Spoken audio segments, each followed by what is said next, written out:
Ikaw ba ay isang introvert? Paano nga ba magmahal ang isang introvert? Hello guys! So, ang topic natin for today, eto. Paano ba magmahal ang isang introvert?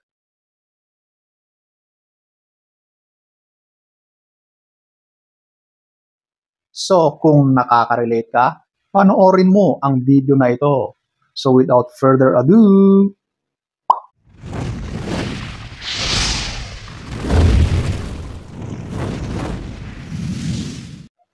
lahat tayo, introvert man or extrovert, nagmamahal yan. May pakiramdam yan. Pero, iba-iba tayo ng mga pag-express ng ating saloobin, lalong-lalo na sa usaping pagmamahal. So, eto, ating aalamin ang mga paraan para iparamdam ng isang introvert ang pagmamahal. So, at number 1, ito, yung meaningful conversations. Alam nyo, ang mga introvert, talagang malalim ang mga ito.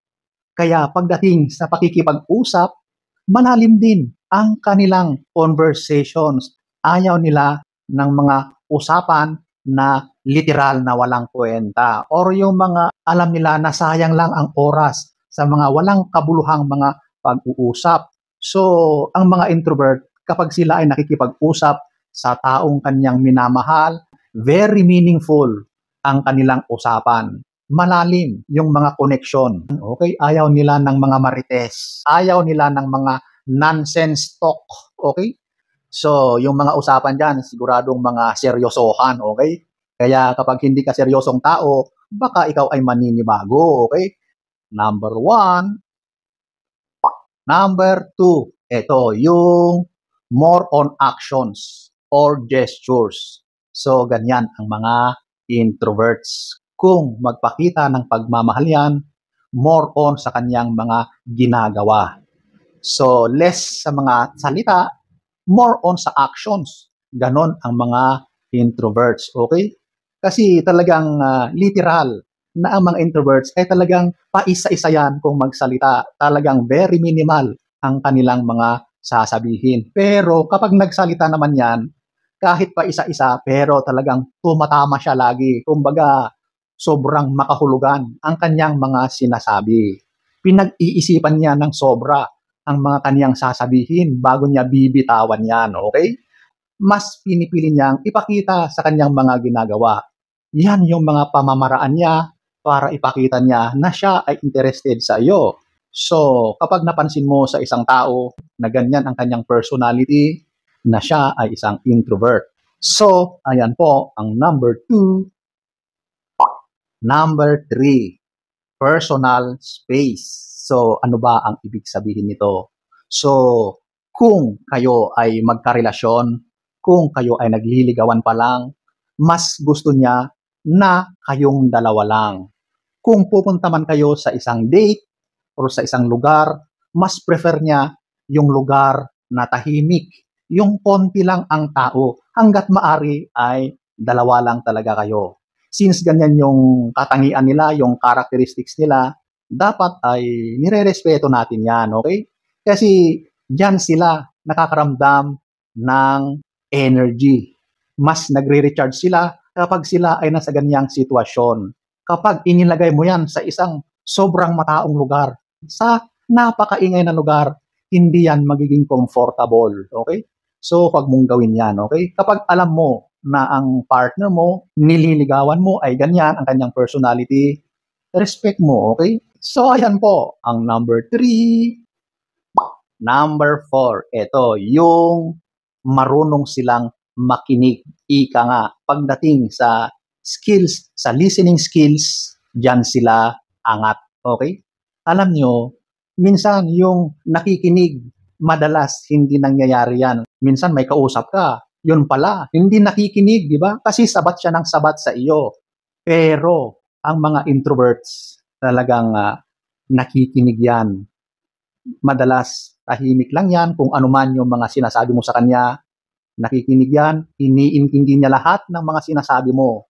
So huwag kang mag-alala na hindi kanya naiintindihan kasi lahat-lahat ng mga sinasabi mo ay talagang pasok na pasok sa banga. Walang mintis sa kanya. Lahat ay narinig at naiintindihan ng introvert. Okay? So yan talaga, mas pinipili nilang makinig kaysa magsalita ng magsalita.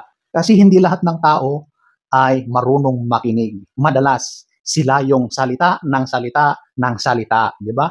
Ayaw nilang makinig. Yan ang problema sa mga relasyon at mga tao ngayon. Walang gustong makinig. So ayan po, ang number 4.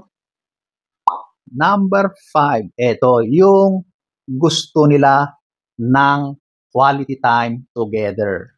Oh, so paano ba ang quality time ng mga ganitong individual? So alam nyo, kapag ganyan ang karelasyon mo, mas gusto niyang spend ang time na yan na kayong dalawa lang talaga sa tahimik na lugar.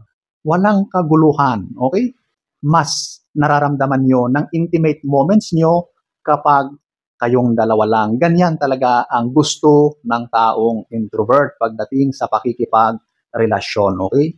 Dito siya nagiging comfortable kaysa sa mga maiingay at matataong lugar. So sa mga ganitong mga pagkakataon na nagbaban kayo together, piliin mo yung lugar kung saan kayo at siya ay magiging komportable sa iyong date or sa iyong kinalalagyan. Okay?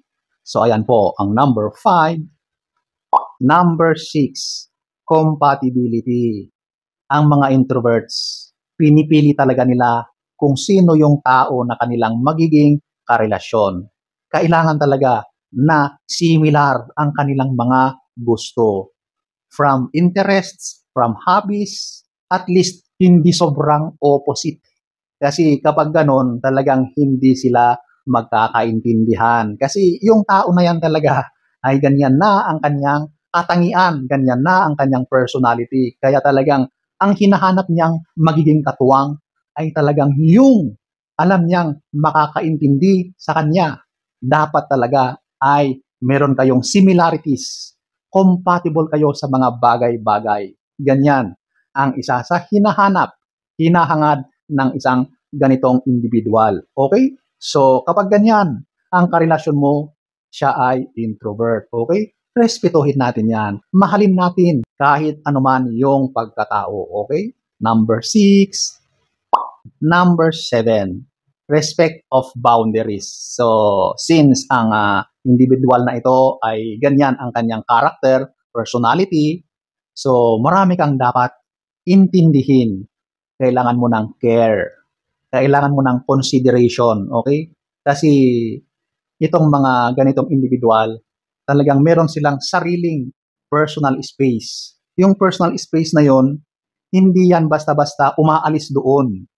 So yun na yung pinaka comfort zone niya. Kapag inalis mo siya doon at inilagay mo sa isang lugar na hindi yung comfort zone niya, nako, siguradong yan ay malalanta.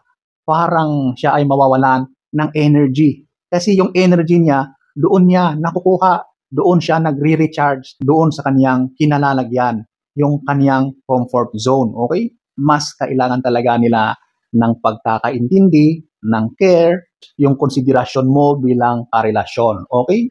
So ayan po ang number 7. Number 8, sobrang mapagmahal. So kapag yan ay nagmahal, talagang bigay na bigay. Yung pagmamahal niya, talagang ibinibigay niya ng 100%. Walang alinlangan yan. Ganyan sila kung magmahal. Kapag ganyan ang naging karelasyon mo, hindi ka mag-aalala na baka yan ay magtaksil, na baka yan ay magloko sa iyo. Napakaliit ng chances na magiging ganon. Kasi most of the time, ang mga ganitong individual ay talagang one man woman, one woman man. Ganyan sila kung magmahal. Talagang yung pagmamahal nila ay ibinubuhos nila lahat-lahat doon sa tao na kanilang minahal. At hindi na sila tumitingin ng kung kani-kanino. Ganyan po kung magmahal ang mga introverts. Okay? So ayan po ang number 8. So ayan po ang mga ilang katangian or kung paano nga ba magmahal ang introvert. So, sana ay nagustuhan niyo ang ating topic for today. Next story time. Don't forget to subscribe